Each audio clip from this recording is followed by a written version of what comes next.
Kothari Commission also recommended a uniform pattern that is 10+2+3। तो इन्होंने 10+2+3 का एक यूनिफॉर्म पैटर्न दिया था जो कि फॉलोअप होना चाहिए।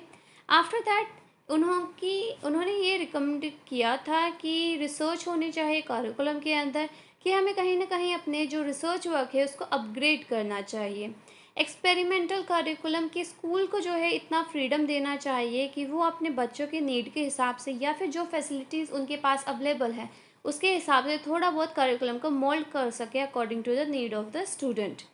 And after that we can said it as कि जो स्टेट बोर्ड ऑफ एजुकेशन है उनको करिकुलम को एडवांस करना चाहिए। हर तरह का जो सब्जेक्ट है उसमें कुछ ना कुछ इम्प्रोवाइजेशन होना चाहिए।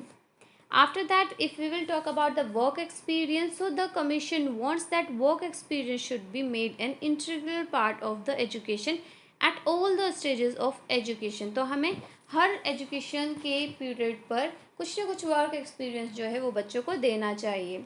Effective teaching on a social studies, हमें सोशल स्टडीज़ की भी इफ़ेक्टिव टीचिंग देनी चाहिए। क्यों? क्योंकि for the development of good citizenship और इमोशनल इंटीग्रेशन, क्योंकि कहीं ना कहीं सोशल स्टडी हमें एक अच्छा इमोशनल इंटीग्रेशन मतलब we can value each other और हम लोग अच्छे से सोशलाइज हो पाते हैं, इस चीज़ की भावना देता है।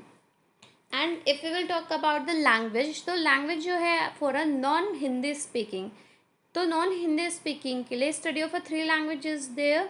The first one is mother tongue और we can said it as regional language. Second जो है वो हिंदी है and then the third is the English. और अगर हम हिंदी स्पीकिंग एरिया की बात करते हैं तो पहली लैंग्वेज होती है हमारी मदर टंग, तो हिंदी हो गई। आफ्टर दैट इंग्लिश हो गई और फिर थर्ड लैंग्वेज विल बी कोई भी मॉडर्न इंडियन लैंग्वेज हो सकती है बट वो हिंदी से अलग होनी चाहिए।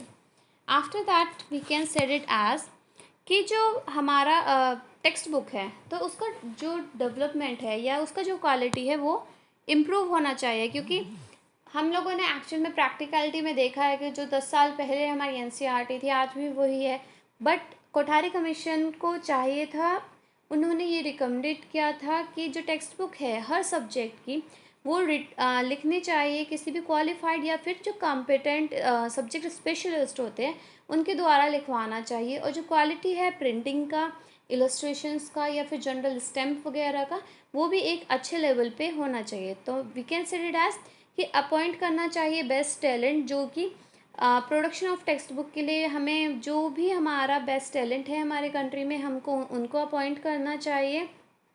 और नेशनल लेवल पे हम प्रोग्राम्स भी ऑर्गेनाइज करा सकते हैं अपने टेक्स्ट बुक के लिए।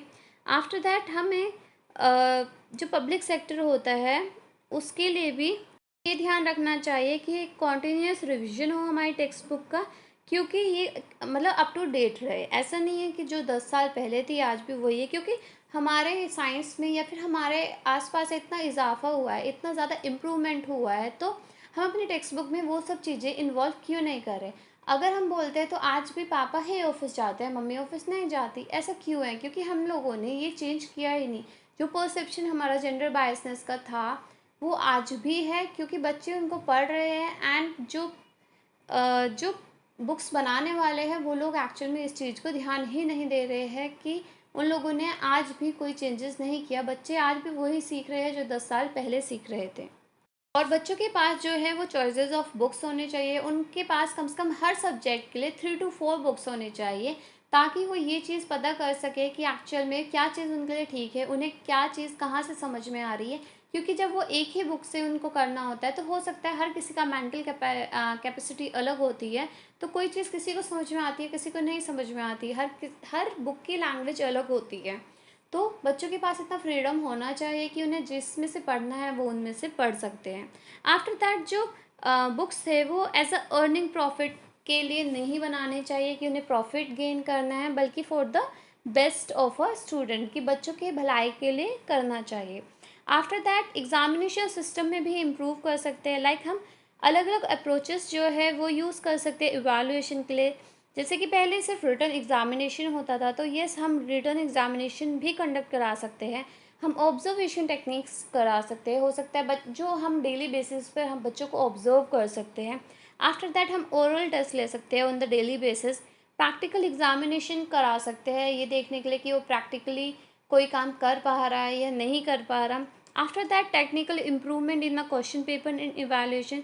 जो क्वेश्चन पेपर इवैल्यूएशन है उसमें पेपर सेटर जो है वो थोड़ा सा इम्प्रूव कर सकता है, वो ओरिएंटेड हो कि वो ऑब्जेक्टिव हो rather than the acquisition of knowledge. तो थोड़ा सा ऑब्जेक्टिव करो, थोड़ा सा ट्विस्ट कर सकते हैं हम क्वेश्चंस को, हम बच्चे का कॉन्सेप्ट चेक कर सकते हैं, ना कि हमें ये चेक करना है कि वो क्रैम कितना अच्छा कर पाता है।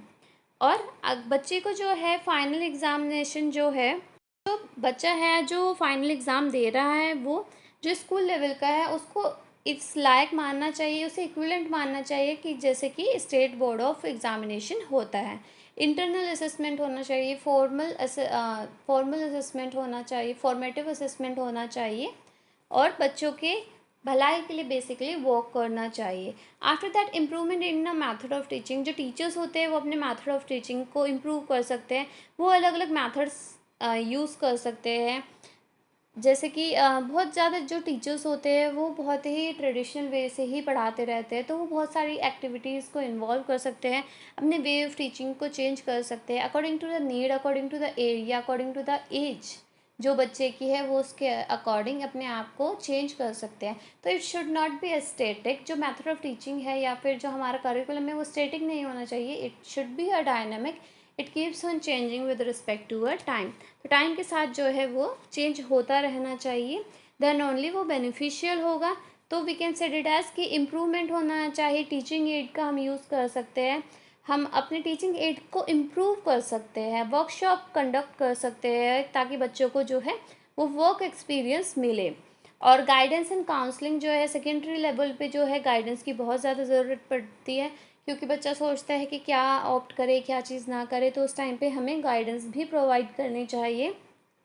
और अगर बच्चे को किसी भी टाइप की कोई प्रॉब्लम है तो फिर वो उसको काउंसलर को भी, हम लोगों को उसको काउंसलर भी प्रोवाइड करना चाहिए, सो दैट अगर उसको कोई भी प्रॉब्लम है सो वो उसके साथ डिस्कस कर सके।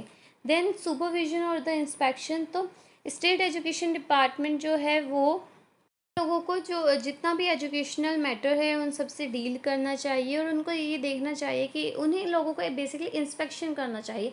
अगर किसी भी चीज़ में इंस्पेक्शन हो रहा है दैट मीन्स वहाँ पर इम्प्रूव करने के चांसेस है। अगर हम लोग इंस्पेक्शन नहीं करें, सुपरविजन नहीं करें, सो चीज़ें चलती आ रही, आगे भी चलती रहेगी, तो hardly it matters for anybody.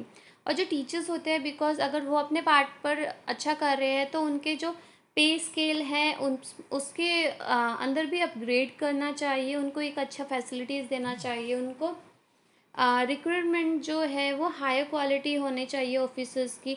देखना चाहिए कि जो टीचर्स है लगे हुए हैं क्या वो कैपेबल है उस जॉब के लिए, या फिर जो आने वाले टीचर्स हैं उन लोगों के लिए कुछ उनकी डिग्री वगैरह है वो इस टाइप से चेक करनी चाहिए कि it should be good enough कि वो उस चीज़ के लिए कैपेबल है या नहीं है। तो फेयर प्रोपोर्शन होना चाहिए वीमेन ऑफिसर्स के लिए। ऐसा नहीं है कि हम सिर्फ मेंस को ही प्रेफरेंस दे रहे हैं और हम वुमेन को बिल्कुल नहीं दे रहे हैं। एंड जो भी नया टीचर आ रहा है वो उस चीज़ के लिए एप्लीकेबल है या फिर नहीं है।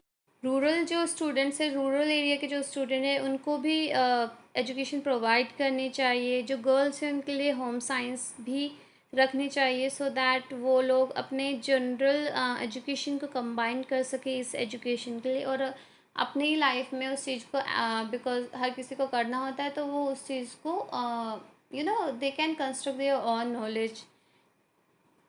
मतलब वो अपनी लाइफ में भी उस चीज़ को अप्लाई कर सकती है। एंड आफ्टर दैट बच्चों को जो है वो पार्ट टाइम वोकेशनल एजुकेशन भी प्रोवाइड कर सकते हैं लोअर सेकेंडरी स्टेज में या हायर सेकेंडरी स्टेज में। So we can said it as की overall recommendation made by Kothari commission, we will find that this commission took every aspect of the education into consideration. Particularly if we talk about secondary education, then we will find that a lot was done by the commission for the development of the secondary education. तो हम देख सकते हैं कि जो secondary education के लिए है उसके लिए इस commission ने कितना सारा recommendation दिया है उसके welfare के लिए। And you can see कि 1964 तब इन लोगों ने ये सारी बातें की थी। ये सारा कमीशन जो है कमीशन ने जो है वो रिपोर्ट सबमिट की थी एट दैट टाइम, तो उन लोगों का you can see it as कि वो कितना शार्प माइंड होगा या फिर वो कितने एप्लीकेबल होगा, कितना उन्होंने सोचा होगा अपने बच्चों के लिए, बिकॉज नाउ अ डेज ये ज़्यादातर चीज़ें जो है वो एप्लीकेबल है और आजकल इवन यूज़ में भी आ रही है, बट एट दैट टाइम बहुत टाइम हो चुका है, people are trying at, but the thing is कि हर चीज़ जो है वो इम्प्लीमेंट नहीं हो पाती। लाइक ये आया, बट क्या ये इम्प्लीमेंट हुआ है, अच्छे से हुआ? अगर होता तो क्या दूसरे जो कमीशंस वगैरह आए हैं या दूसरी जो पॉलिसीज़ आई है उनका क्या रिक्वायरमेंट है? So let's discuss in another video. So thank you for watching. अगर आपको वीडियो अच्छा लगा हो then please do subscribe my channel and have a nice day.